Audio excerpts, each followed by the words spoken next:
Welcome back to my nightmare. Oh, 2024 is going to be the year we kill that laugh, y'all. I'm serious. 2024, the year we kill that laugh. Oh, I did it again. Oh, I hate it. It's like a vocal fry where I'm like nervous, so I giggle, and it's really irritating to me. This is probably a super awkward setting for you. You're probably like, what is going on right now? So what we're doing is I'm on an acting job. When I say acting job, I'm not talking like a SAG-AFTRA situation. I think that's what the union's called.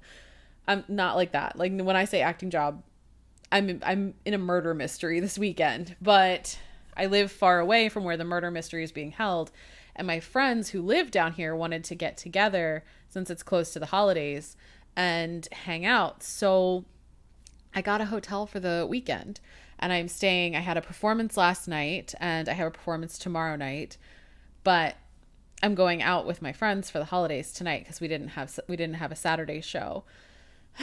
It's pretty exciting. I like doing these murder mystery shows because even though, even though it's a murder mystery and it's a play and there's a script, we also want you to solve the murder, right? So we ask you to like vote who you think among the cast did it, which I think is a pretty common thing for murder mysteries. My therapist was just telling me one about one her kid did, and they had to vote as well, only their murder mystery didn't give out enough clues, so no one got it right. But my murder mysteries were very professional, and we get a little competitive with, like, because I might not be the murderer, but I sure as hell want. It's like, whose line is it anyway? That game where like they have the or no, not whose line is it anyway. What am I talking about? It's like wait, wait, don't tell me, where they have the game where you like have to pick which of the three stories is true.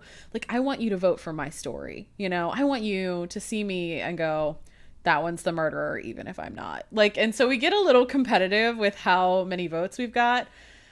And out of the murder mysteries I have been cast in, I'm almost always picked. And I'm just very proud of that fact. I got the script for this one and I looked at it and I was like, oh, this character is too cute to be the murderer. They made me someone I'm not going to be able to be the murderer because it's too cute. And I mean, like, again, I might not actually be the murderer. I'm just trying to convince you that I'm the murderer. And I've been voted every time. So like, yeah, so hopefully my record stays. Like, we're getting a little competitive. Like, one of the actors was like, you count your votes, there's no way you have more than me. I had more. It was great. Anyway, I thought that was pretty funny. um did you drink your water today? Did you? I say it at the end of every video, but go drink your water. I like this. I like the Sam's Club purified water. From Walmart, because they're, look at the fat little bottles. Like, that is so much water in a little bottle. Anyway, so because I'm traveling, I'm obviously not making sewing content right now. And in the new year, we might not have a lot of sewing content. Sewing content takes a lot of time, a lot of brain space for me, and a lot of energy and a lot of space. Like, you have to have the table and the space to film these sewing videos. And sometimes it's just not fun to be pressured into having to do those things. So we'll see. You might get some sewing, but like, please don't expect this to be a sewing channel. But also, please stay subscribed because I'm almost at 500. I think the new threshold for like monetizing your channel is like 500. So anyway, if you could just stay subscribed, but just know that like my relationship to sewing is changing, especially in the types of things that I want to make. And I'm not saying I'm not going to do DIYs, but I'm also saying I don't have a lot of space right now or a lot of time because, again, I've been traveling for some of these shows and for some of these house sitting jobs. So do with that what you will. We'll still do creative stuff, though. Anyway, I thought it might be fun since you all seemed to really like them. You really seemed to like them. I'm going to read you another book, if that's okay. This is from the Quaint City anthology. There's 3 books in here. 3 novellas are in here. They're very short, easy to read, light. I try and keep it light.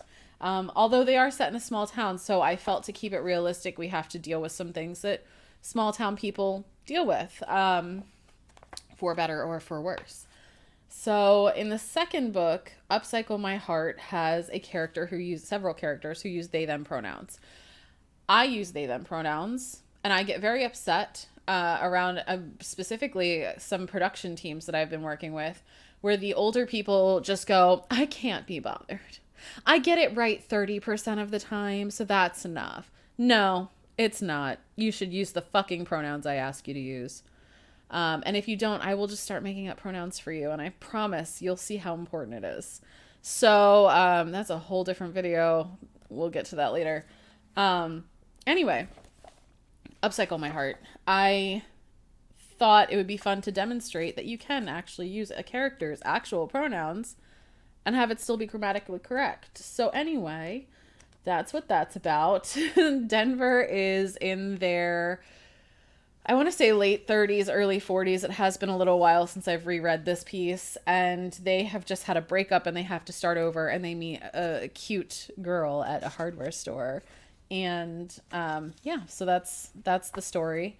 And I just thought it would be a really fun thing to read for you all, since you seemed to really like the other ones I'd been doing. We're going to do the front matter and the acknowledgments, and then we are going to jump right into Upcycle My Heart. I have my hot beverage. I have my water. You just saw it. And the vibes that we're doing today, these vibes, are you and I are on vacation. We're in our hotel room. There's an annoyingly loud thermostat that's going to go off at random. Occasionally, you may hear housekeeping. But we're just hanging out, and I'm going to read you a story, okay? This is like one of the most comfortable setups I've ever had for one of these, though. This is good. Anyway, Upcycle My Heart by Avery Morstan. Individually, these books were dedicated to my mother and my grandmother, who has now passed. Megan Gann and Bernadette, whose bangs I really did cut a hole in one afternoon at the salon where I worked. Be quiet. In addition to these beautiful humans who support me, this author would also like to acknowledge the beta reading and light editing skills of the following individuals. Megan Gann, she, her, Jen Robinson, she, they, Allegra D'Ambruso, she, her, and the Prophet Loki Discord, they, them. I am going to let you know if there's anything super spicy. My books don't get super, super spicy. I will be skipping over any passages that make me uncomfortable. So if you would like the whole book, spice included, make sure you go to my Kindle store and buy it. Okay? Chapter 1. It had been over a month since Erin packed all her stuff and left. The problem with moving in with someone who had already been living on their own for a long time was that, when they moved out, you realized just how many holes they were carving into your heart. It wasn't just the obvious person-shaped hole that was missing. It was stuff, too. It was the fact that when Denver had first tried to fry an egg the morning after, there hadn't even been a pan to cook with except for one small saucepan they liked to use when they made ramen. They'd made an emergency run for a few essentials, coffee maker, frying pan, some cheap as shit silverware, but replacing the entire apartment was something they couldn't really afford to do. The morning where they'd stripped the bed only to realize Erin had left them with one set of sheets was uncomfortable. Denver had spent that particular evening on a bare mattress Googling which laundromats were open because of the pandemic. With the pain of the breakup, they hadn't really been paying attention to the other stuff as much. Week after week, coming home to an empty apartment had seemed fitting. The bare walls matched the emptiness that Denver felt. For fuck's sake, why couldn't they just... Denver didn't want to complete that sentence. Through everything that had happened in the world, that giant C word that no one seemed to want to say out loud anymore, Denver had reevaluated everything they knew about themselves. Their time on this earth suddenly felt too short to continue as they had been. Like so many queer adults, Denver started to understand that they couldn't just live a lie anymore. Okay, and maybe spending a little time on social media had given Denver this cloud of optimism. Watching the only happy coming out videos could really blind you to how badly a partner might react to a quote sudden change. That was really not all that sudden, actually. Denver had come out. Aaron had shit a brick. They sighed. The sofa was one of the few pieces of furniture that Aaron had left.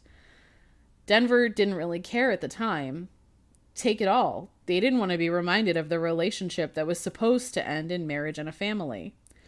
She'd left the couch out of convenience. None of her friends had a truck big enough to move the thing, and damn if Denver was volunteering any of their friends. They turned over and started to survey the room. From where Denver lay, they could see the entire apartment, except for the bedroom and the bathroom. It was one of those bedrooms that had an open kitchen, one of those one bedrooms that had an open kitchen separated from the living room by a half wall. It was barely any bigger than a studio, really, and they'd spent the entire pandemic crammed in here with Aaron. There'd been hardwood floors at least, which meant it was easy to sweep, so Denver didn't have to replace a vacuum cleaner. And there were 2 big windows against one wall, so it got a lot of natural light. Oh, there's a typo. They couldn't really see the tiny hallway that led to the small bedroom and bathroom from where they were, but it was behind them, and they knew it was just as bland. The emptiness itched at Denver's chest, about where their heart was. They heaved a sigh. It wasn't that Aaron didn't have some valid arguments. Denver was almost 40 and typically dressed exactly as they did in high school. In fact, a lot of their clothes were the same. When one was a metalhead, one could usually just throw a patch or a safety pin over a hole and keep wearing the same shirt until it literally disintegrated. Denver owned a few plain shirts and pants from the before times when they would still go into the office. But that might have been the start of the problem with Aaron. Their first date had been directly after work, and it probably gave her a false impression of what Denver was really like. And at first, during their honeymoon stage, it hadn't been that bad. But Denver showing up for brunch with Aaron's friends in black t-shirts and ripped up jeans, they had at least retired their bondage pants after college, was too much for her. She started to pick, and pick, and pick. I just don't understand why you can't keep wearing the pants. Just be the guy, Aaron had snapped during one desperate moment. She had regretted it. Denver knew she had. But it had put all of the little things into perspective. God damn it, Denver said, squeezing their eyes shut. They didn't want to be sitting around on a perfectly good Sunday afternoon thinking about Aaron or the shitty way she'd reacted. They didn't want to be reliving all of the times they could have, should have changed to make her feel more comfortable. They'd chosen the path of authenticity, and they needed to live with the consequences, even if the consequences was being single and probably undateable. They pushed themselves into a seated position and huffed a sigh. The thing was, they didn't want to look like this anymore either. They just didn't know how to translate themselves into their new identity. This is fucking depressing, Denver complained to the empty space. Fuck, even the area rug was gone, so their complaints had an almost echo-like quality to them. Aaron has been gone for a month. It's time to move on. They stood and went into the bedroom, which was another disaster. Aaron had claimed the bed, which was fine, but that left Denver with a little sad mattress on the floor. No nightstand of which to speak, which was okay when Aaron was there because she liked a clean minimalist style. But Denver actually thought the side tables were pretty handy for drinks of water in the night or leaving books on, so maybe they needed one. It would suck to give up the apartment entirely. It wasn't right in downtown Quaint City, but it was close enough that Denver could walk to Devil's Stomping Grounds, a queer book and coffee shop, or the other little businesses in the market area. But there were so many echoes of Aaron here, it seemed like they were going to have to. After they settle this decor thing, they should really donate all of their clothes. Clean start, entirely eco-unethical, and Jesse would throw an entire shit fit, but fuck him. He wasn't the one dealing with a breakup. Denver sighed and scratched at their jaw. unable to decide if their stubble was giving them dysphoria or not. Sometimes I get those confused. I experienced them. Essentially, they were pretty sure they were going out of their mind.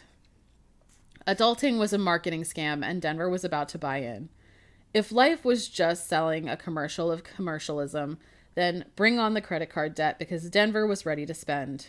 It felt dirty, but also kind of good.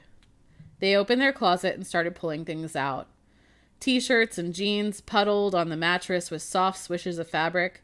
They left their work clothes still hanging up because they were needed, but then when they turned and looked at the mess on their bed, they decided to throw those in too. After 5 minutes of passionate ripping, they stopped and surveyed the damage, and then they bent and picked up a t-shirt. It was soft, and the fabric had started to wear so that little pinprick holes were dotting the shoulder and the hem. The black had long faded to a brown-gray color that made them feel a little sad, but also comforted because the texture was just so buttery and smooth. Maybe this one could stay. With a sigh, they started painstakingly hanging all of their clothes back in their closet. One by one, boring button-up shirt and worn-through-the-crotch jeans were placed on the hangers and then put away, neat and tidy. Just because one was an aging millennial punk didn't mean they had to be messy as well. With a soft sniffle, Denver looked around the room, which had seen a disaster and then returned to its normal shape, clean and sparse. It was how Denver felt, honestly. Denver had seen this big change, but no one noticed. There was nothing different about them, nothing that proved the damage Aaron had caused or that Denver felt when they decided to come out. And coming out hadn't made them feel any younger either. They still had the same body, the same slight wrinkles around their eyes, the same silvering around their temples and scattered in their facial hair. They scratched their chin again. This whole thing fucking sucked. Their skin itched with the desire to claw it off, and they knew they needed to get out of the apartment, but the pandemic still gave them so much anxiety that they were afraid. Denver's eyes fluttered shut, and they breathed in through their nose and out through their mouth. They needed a distraction. Something Aaron would disapprove of would be perfect. Something they could focus on instead of all the other stuff going on in the world. They opened their eyes, stomped into the living room, and grabbed their keys. With one more look at the empty apartment, Denver sighed and said one more time, "God damn it!" And then they left. Sorry, I'm a little sniffly today. Quaint City was a small town in the middle of 3 connected towns: Quaint City, Wintervale, and Blue Goat Township. Quaint City was as picture perfect as its name thanks to a recent marketing campaign to increase tourism. It was full of cobblestone streets with old-time street lamps. Even though they ran on electricity, they still looked vintage and cool. There was a creek that ran through all 3 towns, and the main street ran beside it, which was annoying because that meant the road flooded when there was heavy rain. Wintervale had tried to capitalize on Quaint City's adorability and kept all the big box store out of its city limits except for a grocery store. This meant that if anyone needed something that couldn't be found in an artisan shop that lay in the main street, they had to drive all the way out through Blue Goat Township. At the tail end of Blue Goat, there were a few big strip malls, and inside one of them was DIY Warehouse. Aaron had disapproved of DIY projects in general. Glitter would stick to things. Glue would be spilled and ruin their chance of getting a security deposit back. Paint was messy, and Denver couldn't be trusted to pick out something that wasn't black or some other hard-to-cover color. Denver pulled their car into a spot far away from the other cars and leaned forward, letting their forehead rest against the fake leather. The air was blasting through the car, and it made them shiver. In through the nose, out through the mouth. In through the nose, out through the mouth.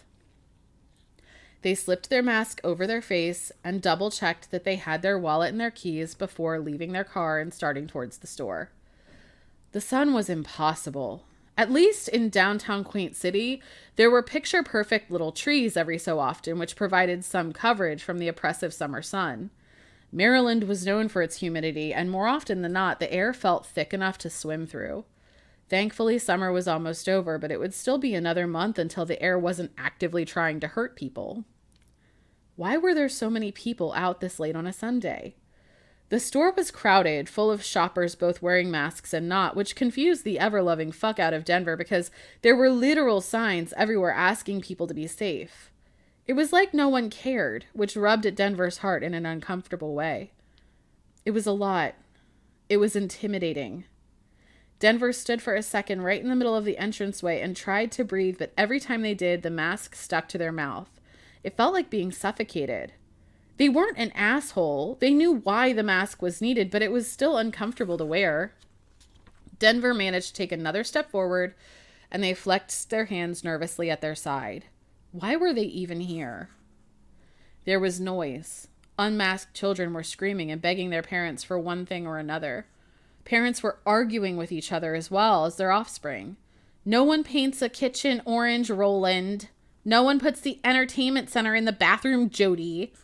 Much like Jimmy in aisle 7, whose parents were trying to bribe loudly enough that Denver could hear them halfway across the store, it was beginning to feel altogether too much. Denver's palms were beginning to sweat, and they had enough sweat pooling at the base of their spine that they felt it start to drip down their ass crack, which made them so much more self-aware. Their heart raced. Denver let their eyes flutter closed and tried once more to inhale through their nose, letting the breath out through their mouth slowly. How slowly was slowly enough? A soft, quiet voice from nearby. I find it helpful to imagine bees. Denver's eyes opened and they looked down. A woman stood in front of them. She was almost as tall as they were, and sure enough, her mask was a pretty color blue with tiny bees printed all over it. The eyes that peered over the mask were warm and inviting, like the perfect temperature-controlled hot tub on display in aisle 12. Her hair was swept into a ponytail that stuck out of the hole in her DIY warehouse ball cap. Bees? Denver asked, trying not to wince at how condescending they sounded. The woman nodded. Bees. They're really cute if you can concentrate hard enough on it. They're yellow and black and really fuzzy, and they even have little toes. Sometimes they're covered in so much pollen that it falls off of them in a dusty cloud.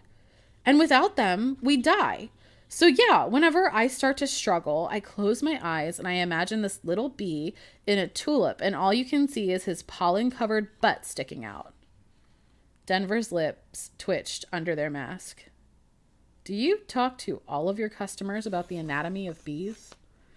The woman, whose name was Celia, if the tag on her apron was correct, nodded and she smiled, as evident by the sweet lines that appeared by her eyes. I like bees. Denver's lips twitched again. You don't find the buzzing annoying? Well, Celia said thoughtfully, when your thoughts are all buzzing anyway, it's not like you notice. She straightened up. Are you here for something specific? I could help you find it. Denver paused for a second, letting their head fall to the side. If I said I wanted insect poison? Maybe bee specific? Celia snorted. I get paid minimum wage to assist people in finding what they need. If that's what you're looking for, I'm contractually obligated to assist you. Denver grinned. But you'd be judging me the entire time, wouldn't you? Celia nodded. Oh, absolutely. Denver liked her. From her name to her pronouns, written in glittery marker under her name on her name tag, to the pin for Hatchet Grannies, a local band on the side of her cap, she was delightful. Someone that would fit well in Denver's group of ragtag friends. I'm Denver. Nice to meet you, Denver. I'm Celia. I know, they said. It's on your apron. Don't let the apron fool you. Last week I left mine in my car and I was Tim for a whole afternoon because that's who was forgetful enough to leave theirs in the break room, Celia said. Are you feeling better? It's all very... Denver shrugged and then shoved their hands into their pockets. Overwhelming, I guess. I just broke up with someone. Ugh, the worst. True, Denver agreed, but that didn't feel quite right. We, had an apartment together, but now I'm alone in it. It's empty, and it feels it, so I thought I'd come and get some new furniture, but, it's okay, Celia said gently. It's overwhelming in here on a good day. You're doing great. Denver smiled and nodded. I thought I could handle it, but I guess I can't. It's unprecedented times, Celia said, and she made quotations in the air with her fingers as she spoke. None of us are handling it. And hey, you're pretty brave. You came to a home improvement store on the weekend. That's a massive step outside of literally everyone's comfort zones. Well, Aaron took most of our furniture. I'm getting desperate. A bed frame would be nice, Denver said with a small shrug. I just want it to feel like me, you know? You've come to the right place then, Celia said. We've got paint and lighting fixtures and some furniture, although I don't know if anything right out of a box would be your style. Denver frowned. My style? Everything is so beige, Celia explained. She tilted her head to the side like a puppy. You don't look like the kind of person who likes beige. You're not wrong, Denver replied, but they wondered what that was supposed to mean. What about their appearance had given them away as a hater of beige? What had immediately put them into a category that Aaron would have disapproved of? Oh, for fuck's sake, they were going to need a therapist to help them navigate this shit. Maybe the one that Tate saw. She seemed to be good about the wiggly gender stuff. It's not a bad thing, Celia said hurriedly, and Denver guessed their knit brows had tipped her off that they were a little worried about the accuracy of her guesses. No, beige can suck cock in hell. It's just that you might be better off at a thrift store. Ah, well, it's Sunday and we're still kind of out in the country. They're all closed, Denver said. And they started to wander away from the front entrance, which was helping their nerves because there were less people the further away they moved. But it was all so industrial, and not in a cool, like, decor industrial way, but like sanitized, like all the box stores. Bland, white, metallic, clinical.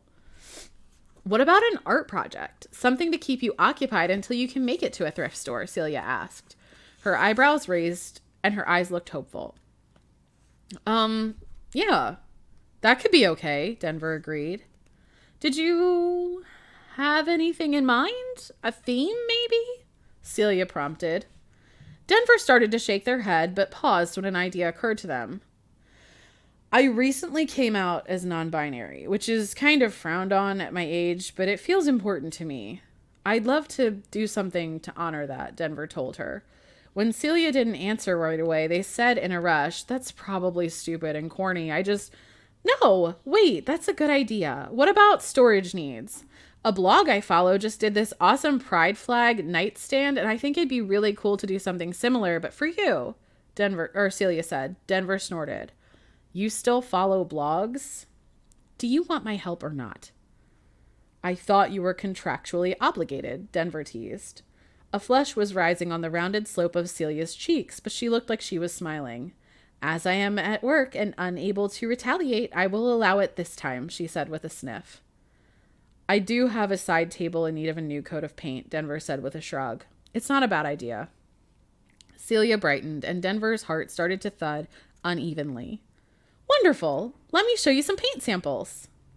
As Denver followed Celia to the paint aisle, they had a moment where they knew they'd probably follow almost anywhere that Celia led them. Sorry. Oh my gosh, my nose. You know me in hotel rooms. We've had this discussion before.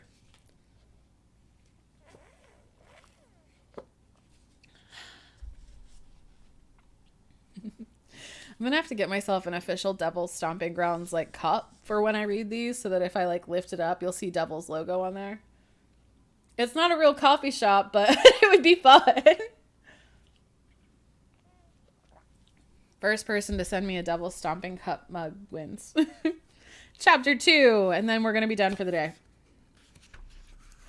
It occurred to Denver that there were too many thems in one apartment to keep from sounding weird grammatically, but that's what happened when you were trans and so were most of your friends. They, as in Denver, envied Tate's ability to just sprawl, which was currently being demonstrated by their position on Denver's bland couch. From a socialized psychological standpoint, it should have been backwards. Tate, socialized in the ways women were typically taught, should have been trying to make themselves small. Denver had grown up assuming that man-spreading was a birthright, but here was Tate just spread out like butter across the toast plain couch that occupied Denver's living room, and Denver just envied them.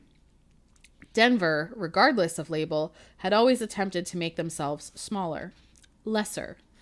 Like if they were quiet enough, Erin would just ignore the throwback t-shirts, metal music, and focus solely on the boring person she met on their first date. Denver was sick of doing that regardless of gender. Well, kind of. They knew they wouldn't ever be like Tate, but they wanted to be whatever Denverized version of happy they could be. I miss the river, Tate was moaning. There's a creek in QC, Denver pointed out. Denver was on the floor in the middle of the living room with a tarp spread over the carpet. They had continuity. That's continuity errors. We just said they had hardwood floors and now they have a carpet. I'll fix it.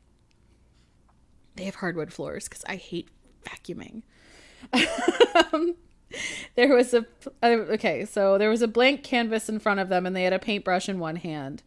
They'd spent most of the week working on the side table project, but that hadn't been enough to satiate their DIY hunger after last Sunday. So they tried some wall art too, something small to keep them distracted from thinking too much, especially since their thoughts of Erin were quickly being replaced by an intriguing, smart, funny, and creative sales girl at a local DIY store. That stupid creek is barely a thing, Tate continued to lament. There's not even fish in it. There are fish in it, Denver replied calmly. Little fish. Sunnies. Not giant, monstrous carp things like in the Delaware, Tate said. They had their leg draped over the back of the couch and the other one dangling off with their foot touching the floor. You also complain about the Delaware. Constantly, Denver added. They decided to dip their naked paintbrush into a blob of purple paint. Random shapes could be art, right? But I also miss it, Tate whined.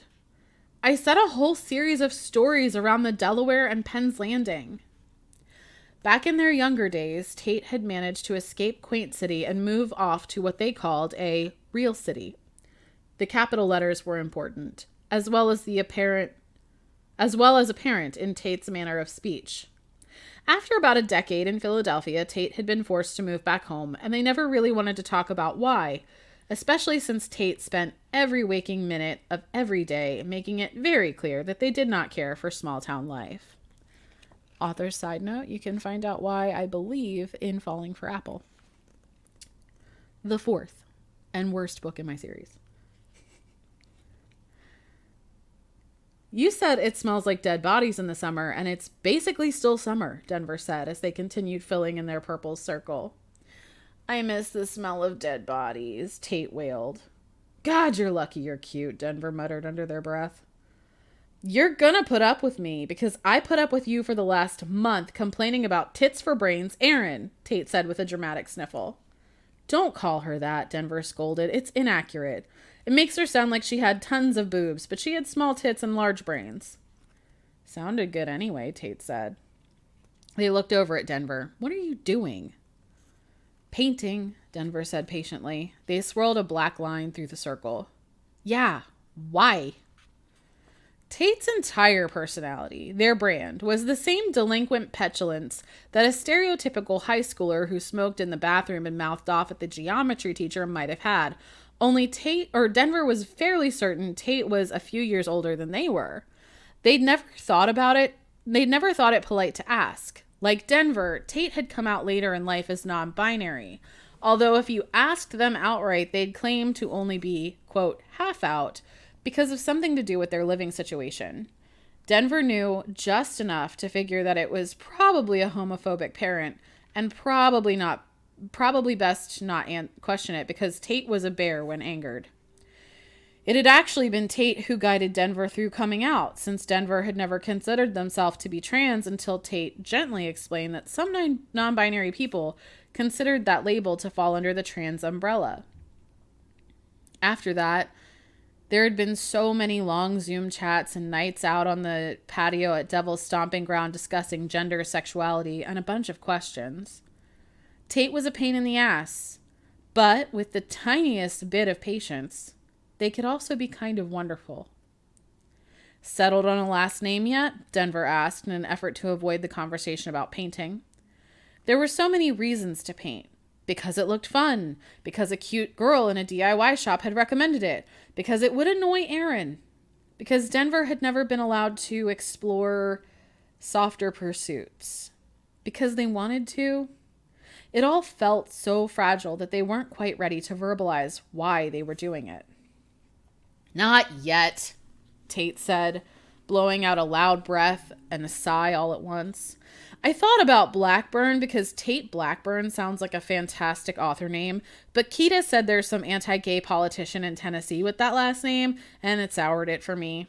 I just can't seem to commit to anything, and they still dead name me at work, so it's not like it matters right now. Tate looked over, their hair flopping in their eyes as they watched Denver dab some yellow dots. Are you going to keep Denver?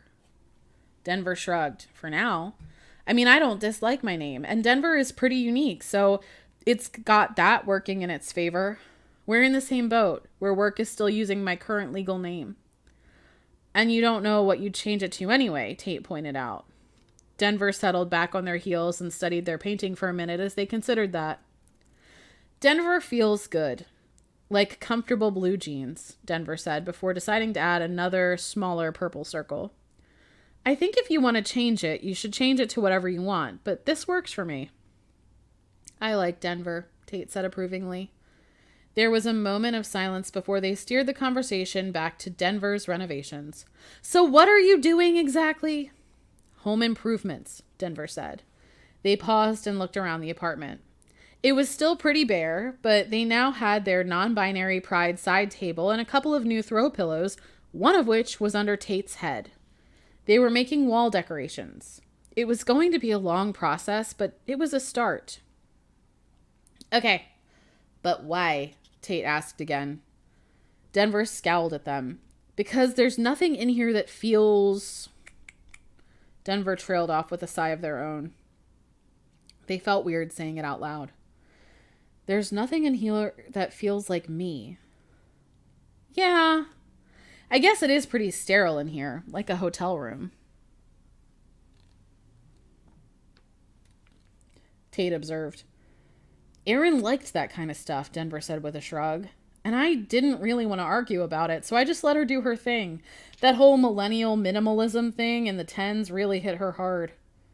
Ew, Tate said. Denver actually kind of wondered what Tate's style was. Clothing-wise, they were all over the place, and Denver often suspected they were doing what Denver was doing and still figuring it all out. Coming out was like going through a second puberty that none of them wanted. Was Tate's bedroom and the place they shared with their parents still decorated as it had been when they were a kid? Was it curated? Were there books? What was Celia's place like? If she followed all those blogs, would it be nice? Highly decorated? Did she do projects like Denver was currently doing? Tate was looking at Denver with skeptical eyes. Have you ever done art before? Tate asked with a grimace. They were judging Denver. Hard. No, Denver said, letting the word trail off in a longer sound than it needed to be. But Celia was really good at explaining stuff, so I'm sure I can, figure it out. Tate's eyes lit up, and they slid into a more upright position on the sofa. They looked down at Denver like a very smug, very judgmental god. And who is Celia? Denver couldn't stop their cheeks from heating. Just a girl. A woman, I mean. She works at DIY Warehouse, and she seems really sweet. Really kind, and like she would be really pretty under that mask. Denver wondered what her lips looked like. She seems to know a lot, Denver finished quickly. Tate's cloud of smug glee grew. A nice DIY girl told you how to make pride art, Tate said, and they did glance at Denver's freshly painted side table. She was nice. Shut up, Denver said, furiously returning to their painting. They barely missed knocking an open container of purple over, which would have ruined their entire canvas. Why do you look like that? Stop it. Because a nice girl is giving home renovation advice to the disaster queer who said they'd never date again just last week, Tate crowed, adding an additional woo-hoo-hoo in a high-pitched voice that had Denver considering throwing a paint roller at them. She was cute, Denver muttered. Of course she was. So, are you gonna go back to DIY warehouse? Tate asked, waggling their eyebrows at Denver. Maybe pick up some paint samples? Need some sandpaper to rub your rough spot? I hate you, Denver said, but they didn't mean it. I know, Tate replied with a grin. They were going to torment Denver with this knowledge for at least a week, if not a whole month. But that still doesn't answer the question. What if she wants to show you her swatches? Get out, Denver said, but they were laughing, and so was Tate. Okay, fine. I'm going. I have to meet Kita anyway, Tate said. They stood and yanked their jeans up by the back belt loops to sit more comfortably around their hips. I like you better angry than sulking. Are you coming tomorrow? Coming where? Denver asked. They decided their circle and line art might look better with some paint splatters after all, so they picked up a brush, soaked it in white acrylic. 7 o'clock, devils, Tate said. They thrust their hands into the back pockets of their worn jeans. Yeah, why not? I'll see you tomorrow, Denver said gruffly, flicking their paintbrush at their project. Tate snickered. I can't wait to tell Jesse you met someone. He's going to shit bricks, Tate said. Does Celia know any way to repurpose bricks? Oh, God, get out, Denver snapped. Tate just cackled like the annoying friend that they were. Bye-bye, lover DIY, they said as they sailed towards the door. That makes no sense grammatically, Denver complained. Tate only laughed harder. Neither do we, they said just before they let themselves out. As you can tell, Tate is my favorite character because I based it on myself. I make no apologies. The next night, the patio outside of Devil's Stomping Grounds, the coffee shop / bookstore that the local gays tended to gather at, was hotter than hell. The summer was clinging to Quaint City with claws, digging its nails in and dragging its scorching touch through the city. Denver once more had sweat pooling at the small of their back.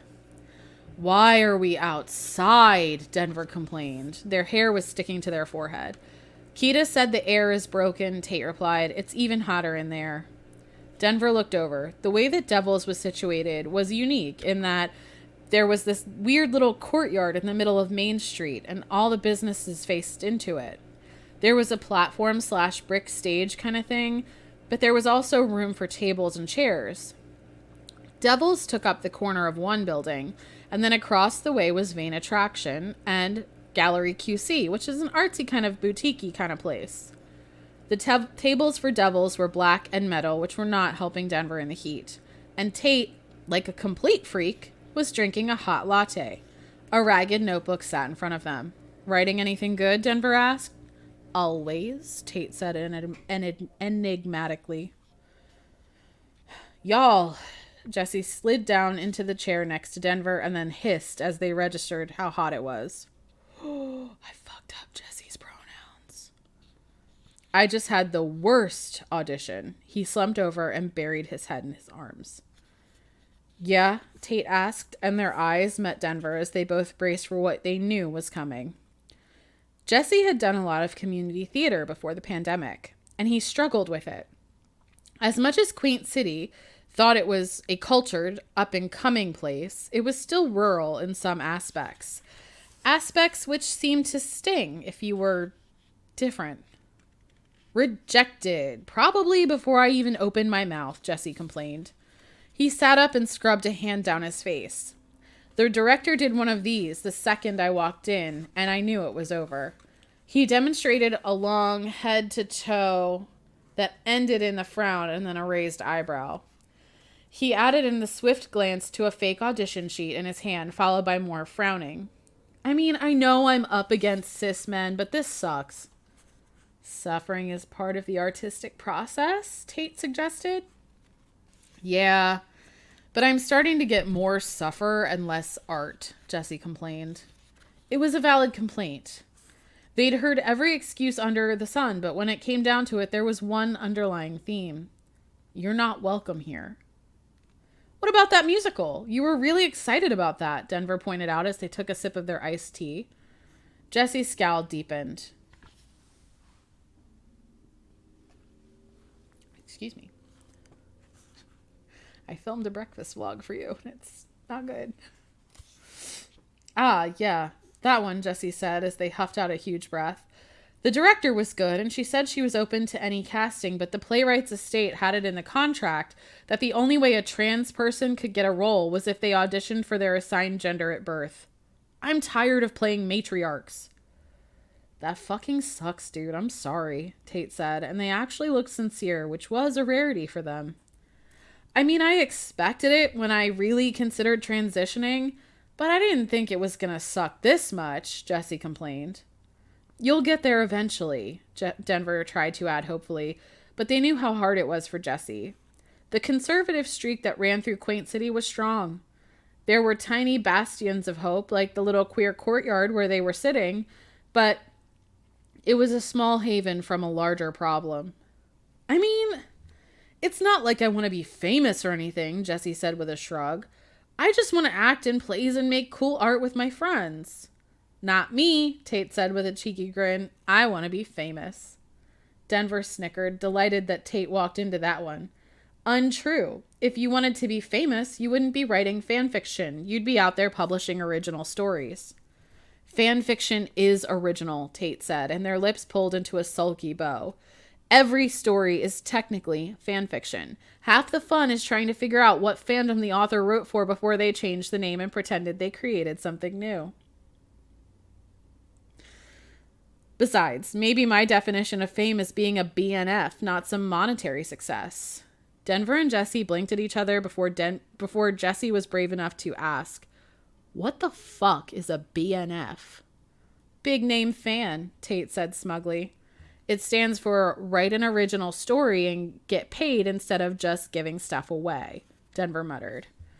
I can't believe I'm getting shit out of you, Tate said with a raised eyebrow. After Aaron gave you all of that crap about growing up and not wearing your docs anymore and saying shit like, you're too old for punk rock, you're gonna make fun of my hobbies?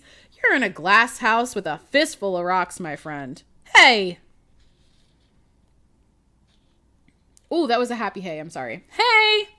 The unofficial trans alliance of Quaint City all collectively turned towards the loud greeting being shouted at them from the front of Devil's Stomping Grounds. Denver blushed as they realized Celia was standing there waving with an iced coffee in hand. It had taken them a moment since everyone was outside and no one was wearing a mask, and they weren't used to seeing a cute girl addressing them in public. Denver was unable to stop their face from splitting into a grin that Tate was eating up with a spoon. Shut up, Denver warned. Is that Celia? Tate sang, drawing Celia's name into at least 4 syllables. Shh, I'm gonna kill you. She's coming over here, Denver hissed. Hey, Celia said cheerfully as she bounced up to their table. How are you? How are your projects going? Good, Denver said with a hard swallow. Tate snickered. A real Picasso, Tate murmured. Jesse poked them. Pick someone else, he sucks, Jesse said. Tate frowned. As a person or as an artist? Tate asked. Both. Do some research, Jesse replied. Celia fidgeted as she watched their exchange. He extended a hand to her and said, Hi, I'm Jesse. He, him pronouns, please. I'm Celia, she said. She, her. I'm new in town. Very new, Tate said with an appraising grin that was made to make Denver jealous. I'm Tate. They, them, if you please. Welcome to hell. What? Ignore them, Denver said as they shot Tate a glare that hopefully communicated a be nice message. Tate is allergic to cuteness. Adorable small towns give them hives. It must be difficult for them to be friends with you then, Celia said softly, taking a coy sip from her drink. Denver blushed. Nah, Tate drawled. I get shots. Thankfully, Celia laughed, so Denver decided that Tate could live to see another day. I'm sure you do. And here I thought those were to prevent rabies, Jesse snickered. It's an all-in-one shot, Tate replied darkly. So Denver said quickly, turning to Celia, night off? Yeah, I was about to wander in the direction of the creek. Seems like a nice night for a walk. It seemed like a hideous night for a walk. The air was as oppressive as the mostly white and straight town council. I saw you and I thought I'd say hi, come in, check in with you and see how your projects are coming. I really enjoyed talking to you the other day. Would you like some company? Denver asked, hopefully, looking up at Celia. She smiled, and Denver knew that she'd been hoping they would ask that very question. I'd love some, she said, and she took another sip where the red and white paper straw lingered against the full curve of her lower lip. Denver blushed again. Don't go! I promise I've been trained not to bite, Tate said. They winked at Denver. Denver pushed up to their feet and leveled a finger at Tate and Jessie, wagging it gently. You two kids behave. We're going on a walk. Ugh, never, Tate scoffed. They looked entirely too smug to be truly hurt. Denver knew they were never going to hear the end of this. Celia and Denver walked side by side for a while in a comfortable, yet also nervous sort of silence. The air was hot, probably because it was summer, but it was heavy with something else. Possibility, maybe? Tate was the writer, not Denver. Your friends seem nice, Celia said quickly, wiggling her cup so the ice made crinkling noises against the sides. Denver smiled and gave a nervous shrug. My friends seem deranged, Denver told her. Don't worry, they'll go back to the asylum eventually. They seem nice, Celia repeated, as if by saying it twice, she would be cementing the niceness as a fact. It must be a good place to be. There are some good parts to living here. There are some bad parts, but there are definitely some okay parts, Denver said. They offered her a shy smile. Her answering grin was smug. I look forward to finding out more of the good parts, she murmured, and she took another lingering sip from her straw. Oh, what brought you to Quaint City? Denver asked. They arched their brows. Was it work? Oh, no. Boring old story. The main market street of Quaint City had a creek that ran through it. It was actually connected to all three of the towns, but Quaint City was the only one that had a picturesque path running along the water, winding through a few charming side streets with more small businesses. It would have been almost romantic, except for the part where, in the summer, the creek smelled like a dead body. Celia seemed to be pretending that it didn't. I broke up with someone, and I just felt like a change of scenery might be a good idea. My mom used to live here when she was younger, so I thought it might be a good, quiet place to spend some time. And how's that change of scenery working out for you so far? Denver asked. Celia crinkled her nose at them. Well, the images are fine. The smell, though, Celia giggled. You could have warned me. I think that the creek of eternal stench is something everyone has to experience for themselves. Just think, you're closer to becoming one of us, Denver said with a shrug. Celia giggled harder.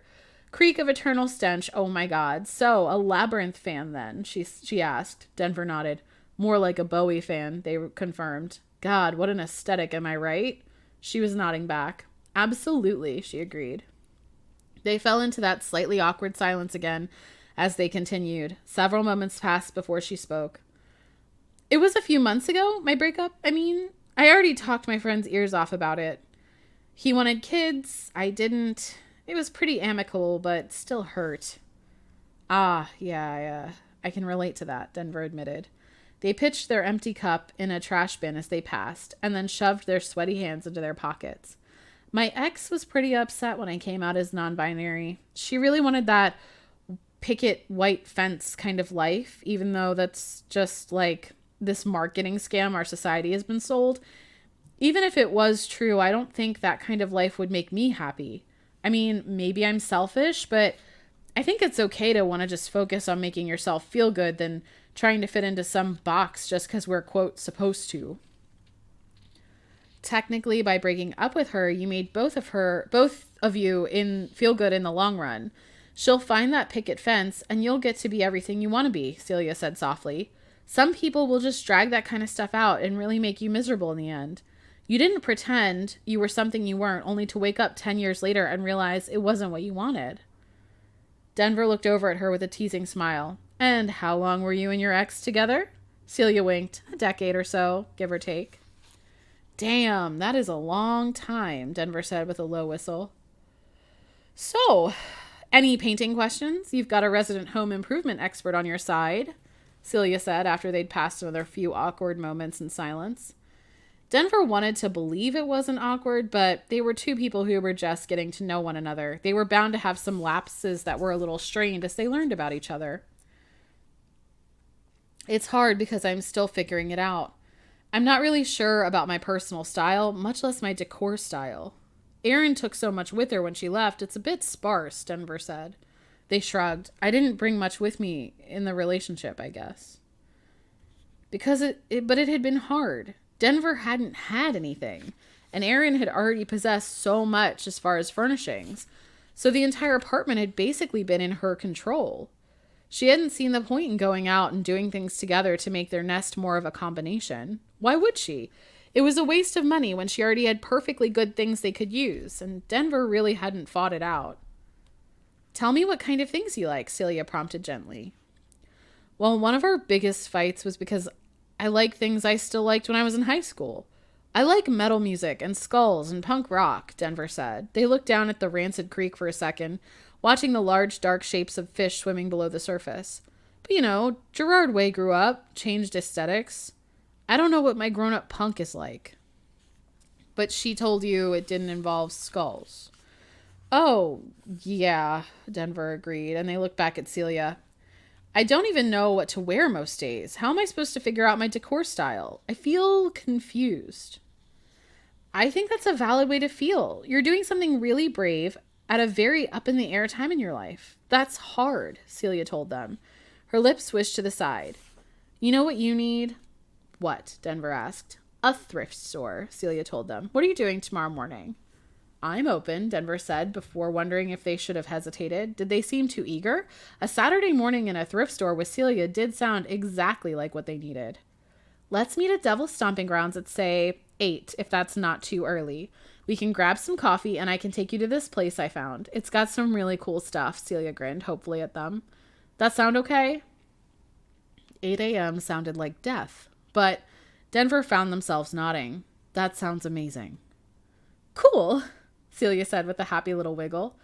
They had crossed from the creek down one of the more residential streets. It was a little run down. Several of the buildings had peeling paint and were real fixer-uppers. Celia pointed to a peeling blue painted brick number that they were approaching and said, "This is me. So I'll see you tomorrow?" "Yeah, of course," Denver said, and they looked up at her building. "You live here?" "Yeah," Celia said, and she grinned the slyest smile. "You ought to know by now I love a good fixer-upper." She reached out and squeezed their hand and then went inside. Denver smiled and started the long walk back to Devil's Stomping Grounds. They had a date with Celia. So that is chapter 1 and 2 of Upcycle My Heart by Avery Morstan. I probably should have done a content warning for internalized homophobia, actual homophobia, and commentary on small towns and the occasional typo. In my defense, I lived in Philly, and sometimes I do really miss the creek. I miss, what is it called? The Delaware? I miss it. And Quaint City is not based on one exact town. There's this whole group of small towns in Maryland, Frederick, Maryland, Westminster, Maryland, Gettysburg, Pennsylvania, Hagerstown. There's a whole bunch of little towns that are kind of all connected. And I say little towns, they're actually cities. But and so it's all, they have smashed them all together into one town. But Frederick, if you met me at Pride, has Carroll Creek, which has a nice walking path beside it. So I did yank that and steal it. Excuse me, that breakfast was not great. And they do have fish. Tate's they don't have fish. They do actually have fish. Not as gigantic as the fish in the Delaware, but there are some fish. At least I think there are. I feel like I fed them before. Anyway, get ready for chapters 3 and 4, kids. And until next time, make sure you go outside, get a walk, take a snack, take a nap, take your meds, drink some water. I'm proud of you. I'll see you next time. Bye.